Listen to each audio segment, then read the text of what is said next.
नमस्कार मंडळी, स्वागत आहे तुमचं मराठी हॉटस्पॉट या आपल्या लोकप्रिय चॅनलमध्ये. मंडळी, विठ्ठल कांगणे सर ज्यांचे संपूर्ण महाराष्ट्रभरात व्याख्यानं होतात, व्याख्यानाच्या माध्यमातून समाज प्रबोधन आणि विद्यार्थ्यांना मार्गदर्शन ते करत असतात.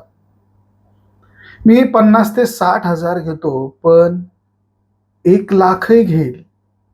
पण विठ्ठल कांगणे सर किती पैसे घेतात हा प्रश्न आता उपस्थित झाला असेल.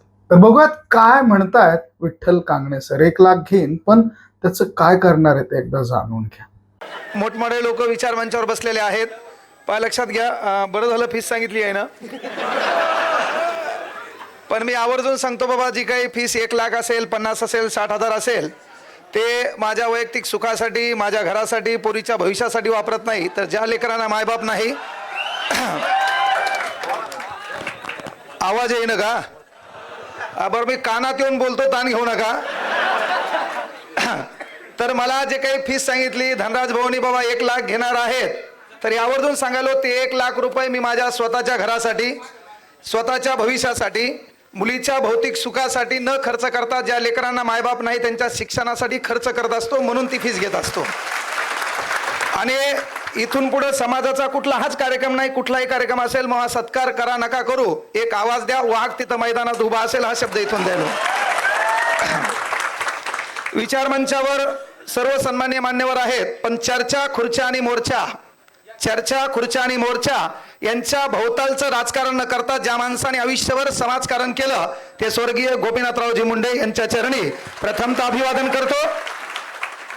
पहा, विनंती एकच आहे की आपल्या लेकराला एक शिकवा. समाज या नात्यानं आपण एकत्र आलो, सर्व काही बरोबर आहे, पण समाज या नात्यानं आपण समाजाच्या कामा पडतो का हा प्रश्न पहिले स्वतःला विचारा. आज आपण इथं आल्यावर पहा, माझं म्हणणं एकच आहे, गाड्या घोड्या मोठमोठे लोक आले त्यांनाच फक्त नमस्कार चमत्कार करू नका.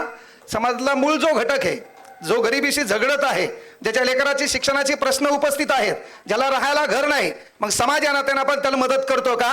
आपल्या दुडीमध्ये भाकर आहे, आपल्या ताटात भाकर आहे, पण एक व्यवस्था आहे, ज्याच्या ताटात बी भाकर नाही, दुडीत बी भाकर नाही, तर आपल्या दुडीतली भाकर वाळण्या अगोदर त्या ताटात पडत असेल तर मग आपल्याला म्हणता येईल आपण भगवान बाबाच्या विचाराचे वारसदार आहोत.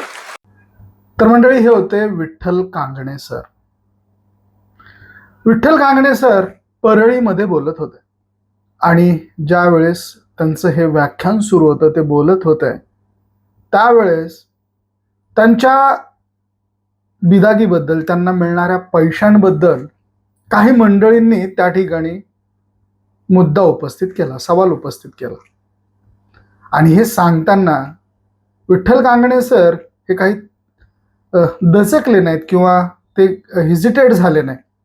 त्यांनी अगदी आत्मविश्वासाने ती गोष्ट सांगितली. हो, घेतो मी 50-60 हजार आता घेतो, पुढे लाखही घेईल, पण हे जे पैसे मी घेतो आहे, हे पैसे कशा स्वरूपाने घेतोय किंवा कशासाठी घेतोय हे मात्र तुम्ही नक्की जाणून घ्या.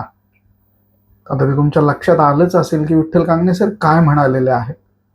सर म्हणालेले आहेत की मी हे पैसे घेतोय, मान्य आहे, आता 50-60 घेतोय, पुढे लाखभर पण घेईल, पण हे पैसे त्या गरजू विद्यार्थ्यांसाठी वापरणार आहे, ज्यांना आई नाहीये, वडील नाहीये, अनाथ आहेत, ज्या माझ्या भगिनी ज्यांना पतीने टाकून दिलाय, ज्या माझ्या भगिनी ज्यांचा संसार उद्ध्वस्त झालाय, पण त्यांना शिकण्याची इच्छा आहे आणि शिकून पुढे त्यांना पायावर उभं राहायचंय, अशांसाठी ते पैसे मी वापरणार, अनाथांसाठी मी ते पैसे वापरणार, गरजूंसाठी ते पैसे वापरणार. आणि या सगळ्या पैशांचा वापर, विनियोग हा त्यांच्या शिक्षणासाठी करून देणार.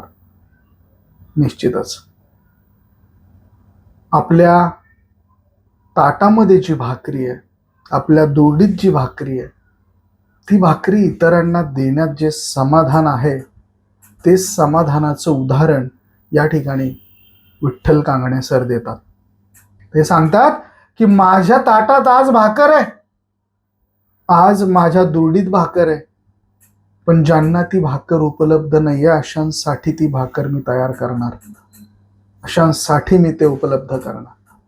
मी माझ्या मुलीसाठी, माझ्या बायकोसाठी, स्वतःसाठी, माझ्या मुलीच्या भविष्यासाठी किंवा माझ्या बायकोच्या राणीहारसाठी ते पैसे नाहीत वापरणार. ते पैसे वापरणार त्या गरजू मंडळींच्या शिक्षणासाठी, त्या गरजू विद्यार्थ्यांच्या भवितव्यासाठी, त्यांना त्यांच्या पायावर उभं राहता यावं यासाठी. आणि अतिशय महत्वाचा मोलाचा संदेश त्यांनी या ठिकाणाहून दिलेला आहे. निश्चितच आपली संपूर्ण व्यवस्था ही शिक्षण या व्यवस्थेसोबत आज पायाला पाय देऊन खांद्याला खांदा देऊन लढते आहे. प्राथमिक शिक्षण हे बहुतांश ठिकाणी मोफत झालेलं आहे. पण असे काही विद्यार्थी आहेत, विद्यार्थिनी आहेत की ज्यांना पुढे भविष्यात चांगलं मार्गदर्शन अपेक्षित आहे किंवा चांगल्या ठिकाणाहून त्यांना कोर्सेस करायचे आहेत आणि सरकारी नोकऱ्यांमध्ये जायचं आहे, परंतु योग्य मार्गदर्शन लाभत नाही, योग्य सल्ला मिळत नाही. यासाठी विठ्ठल कांगणे सर प्रयत्न करणार. कार्यक्रमांच्या माध्यमातून येणारा पैसा त्यांच्या सर्वांगीण विकासावरती खर्च व्हावा यासाठी आपण प्रयत्नशील आहोत आणि आपण ते करणार हे ते ठामपणे सांगतात. मंडळी, याबद्दल तुम्हाला काय वाटतं आहे? तुमच्या प्रतिक्रिया आणि तुमच्या कमेंट्स या अवश्य नोंद करा. हा व्हिडिओ तुम्हाला आवडला असेल तर शेअर जरूर करा. धन्यवाद.